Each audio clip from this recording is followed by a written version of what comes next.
Hi guys, welcome back to another video. So straight off the bat, I woke up with this beautiful pimple right in the middle of my head and I've popped it, so it's probably just made it worse, to be honest, but we're just rolling with it today.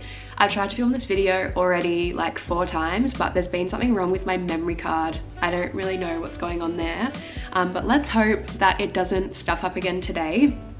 But if you've seen my last video, you'll know that I'm starting a little series on my channel that's like things that I've experienced while I'm in Italy, little things that maybe like differences between Italy and Australia. And I thought it might be interesting for you guys to see kind of what it's like from an Australian's perspective when you come abroad to study. So today I'm going to be talking about like weird Italian rules, or not necessarily weird, but just things that I've noticed that have been different between Italy and Australia, in terms of like food rules.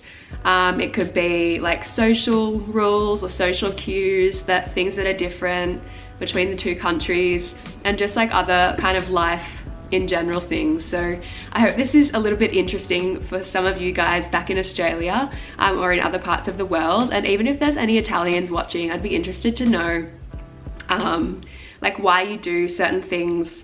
Even though I've been, you know, talking, like I'm friends with quite a lot of Italians here, and I've kind of asked them about some of these rules, and there seems to be an explanation for everything, because as you guys probably know, Italy is much older than Australia, so it kind of dates back to old traditions and values and things like that that's kind of trickled down through history. So yeah, I just find it really interesting, so I wanted to make this video. So the first thing that I noticed when I got here was their like kisses.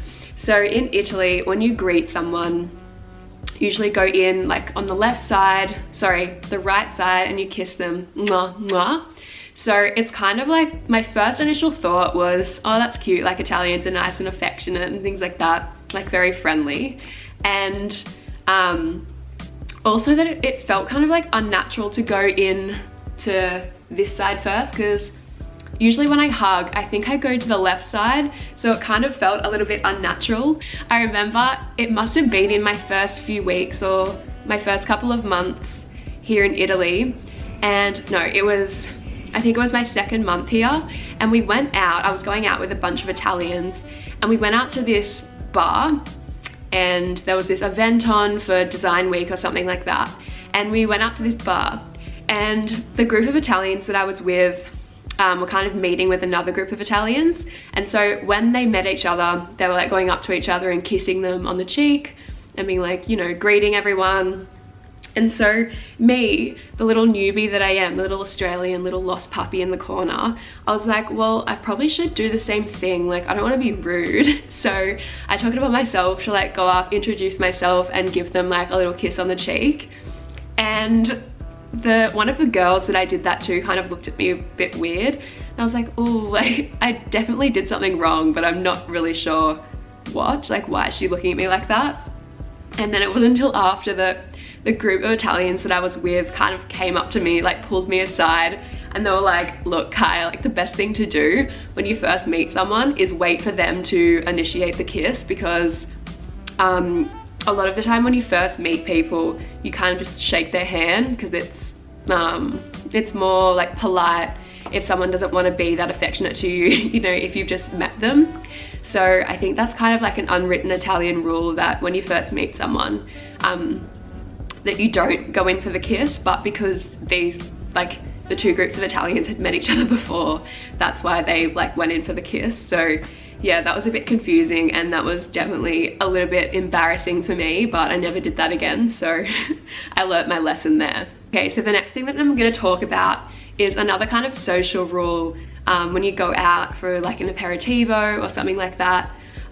So aperitivo in Italy is like a happy hour, I guess, equivalent. We don't really have an equivalent in Australia, but it's basically where you go out, you pay for a drink, and you get like little snacks with it. And there's aperitivo and apericena, which in Milan, apericena is more popular. So cena means dinner.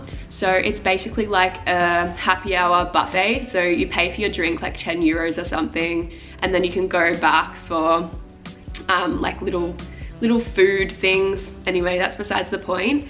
The thing that I want to talk about is the cheers in Italian. In my family, we do that. Like, they kind of place an importance on looking each other in the eye when you're cheersing someone. But I think in general, like the general consensus in Australia is like if I go out with people, for example, and you're cheersing, it's kind of just like, oh yeah, cheers, cheers, cheers. You go around to everyone, but it's not crucial that you look each other in the eye. In Italy, that's not the case at all. So when you get a drink, like an alcoholic drink, you always cheers each other before you drink anything, and you always have to look each other right in the eye. And if you don't, it's seen as a sign of bad luck. And also there's a few other rules surrounding the cheers as well in Italy. So if you have like a non-alcoholic beverage, for example, it's seen as bad luck to cheers your cups. And also if you have like an alcoholic drink in a plastic cup, so if you're at a party or something, or you're just like drinking somewhere, like at someone's house, and they give you plastic cups, if you cheers and the two plastic cups touch each other, then that's seen as a sign of bad luck as well. So what you do instead, you get the two plastic cups, you put your fingers, so like this person's holding their cup, this person's holding their cup, and you kind of cheers like this, like with your fingers, so the plastic cups don't actually touch each other, because that's seen as a sign of bad luck as well. And also before they eat, they always say buon appetito. Right, so this next one is about wet hair. Now I found this absolutely hilarious, and I didn't really understand it at all when I first got here. So I know, like, when I have a shower and wash my hair, and I know that I don't have to go anywhere for the day, I'm just gonna let it air dry. Like, I'm just gonna, you know, I'm just around the house, there's no need to dry my hair with a hair dryer. Like, I'm just gonna, you know, wait for it to dry by itself. In Italy, that's not a thing. You dry your hair every single time, whether you're just like laying around the house or what. If you're going out, every single time you dry your hair with a hair dryer. I think where this comes from is the thing in Italy where they're really conscious about weather changes. They're really conscious about catching a cold. And there's this thing in Italy called colpa d'aria, I'm pretty sure, which is like like the concept that you can get a fever from like a gush of air or a gush of wind. It has to do with like weather changes anyway. So in Italy, they're really cautious about that kind of thing. So it's absolutely not socially acceptable for a woman to go out on the street with wet hair. Even like, I remember when I went on holidays in the south of Italy with a group of like 13 of us, and I washed my hair and I was walking around with wet hair. Everyone was kind of like, what are you doing? Like, you're gonna catch a cold. They're really sensitive about weather changes and catching colds if you have wet hair. And also what they say is if you go to bed with wet hair, then you're gonna wake up with a sore throat or like a sore neck or something. So the next thing I'm gonna talk about is bare feet in the house. In Italy, from what I have seen anyway, from what I've observed being here, is that Italians don't wear bare feet around their house really at all. You always have like slippers or like flip-flops, like thongs, or some kind of shoe or sock on when you're walking around the house. And I think there's two reasons for this. So say like in my apartment, I've got tiles. So if you walk around with bare feet on the tiles, then there's more of a chance that you're gonna catch a cold from like walking around with bare feet in your house. And also I think the other reason has to do with like the dirt on the floor or something. Like, I don't know about you guys, but I keep my floor pretty clean. Like, I'm sweeping every day, I'm mopping like every few days. Like, I keep my floor pretty clean. So when I'm walking around, I don't, you know, if I walk around with bare feet, like, it's not really a big deal.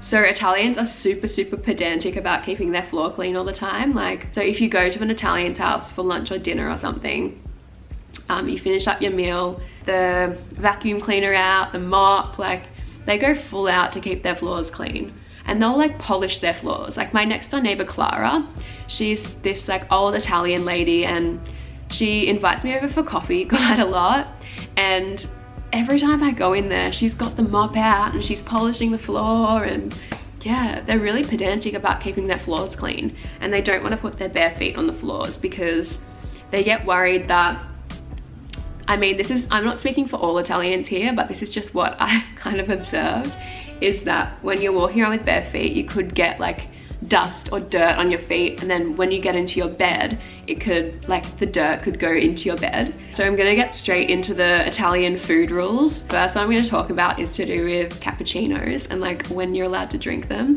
So drinking a cappuccino in Australia is really normal. Like, people do it in the morning, they do it, you know, after their lunch, or a little coffee break in the afternoon. You can even have it like after dinner as like a little, you know, warm drink in winter. When you finish your meal or something. In Italy, this is not a thing at all. Italians are famous for their coffee, but I'm gonna tell you right now, they drink espressos all the time. The only time they drink cappuccinos is before 11 AM. Anytime after that is not seen as like acceptable at all. And if you go out to a bar or a restaurant or something and you order a cappuccino after 11 AM or after 12 o'clock, you're gonna get some weird looks. And I think, from what I've heard anyway, I'm not 100% sure about this, but this is just what I've heard, that the reason why they don't drink cappuccinos after 11 AM is because Italians, they have pretty small breakfast. So breakfast is usually like a coffee and a croissant, let's say, or like a coffee and some kind of brioche or something. So their lunch is kind of their main meal. So if you eat like, you know, your pasta dish or whatever you have for lunch, and then after that you're drinking like a cappuccino with lots of milk in it, the milk can kind of catch up to your food and cause digestive issues and things like that. So they're all like concerned about digestion and optimal digestion, which I can really relate to actually. Like, I can completely understand because I'm all about that as well. But I never really understood the concept of like not being able to drink cappuccinos after 11 AM. And when I went to Florence, it was really early on in the year. I think it was in April or something, and I ordered a cappuccino after my dinner because I just wanted like a drink, something warm, because it was pretty cold back then in April. And the waiter gave me the weirdest look. He was like, "No, fa schifo, che schifo," which is like, how disgusting, how awful. He was like, no, like, get an espresso, è meglio. Really pedantic about their food and drink rules here in Italy, I've come to learn. And funnily enough, since I've been here, I used to drink, you know, lattes and cappuccinos all the time. But since I've been here in Italy, I've just been drinking espressos, especially because in my apartment here, I've got like one of those little lavazza machines where you put the pod in and like flick the switch and it gives you like just an espresso. So I've been loving those lately, actually, since I've been here. I prefer it now over like normal coffee. It just seems so much more like efficient. Like, you walk into a bar in Italy and, you know, everyone's just standing at the bar drinking their espressos, comes out in like 2 seconds, and you kind of drink your espresso, eat your brioche and go. Whereas in Australia, it's just not like that at all. Like, everyone wants to sit down and have their coffee, and it takes like half an hour. And in Italy, it's like 5 minutes out the door. No one sits down and has their coffee, really. Like, it's really uncommon to walk into a bar and see people like sitting down, eating and like drinking their coffee, unless, you know, you're going to like a specific restaurant thing. But in a normal bar, let's say in Italy, everyone's just at the bar drinking their espresso and getting going. So another thing that's kind of to do with digestion, and this is another point to add to like the cappuccino thing as well. When you go out to restaurants, it's very rare that you're gonna get, you know, ice with your drink. Italians really like to keep everything simple. So they're going out for dinner. If they're not getting wine, they're gonna get water.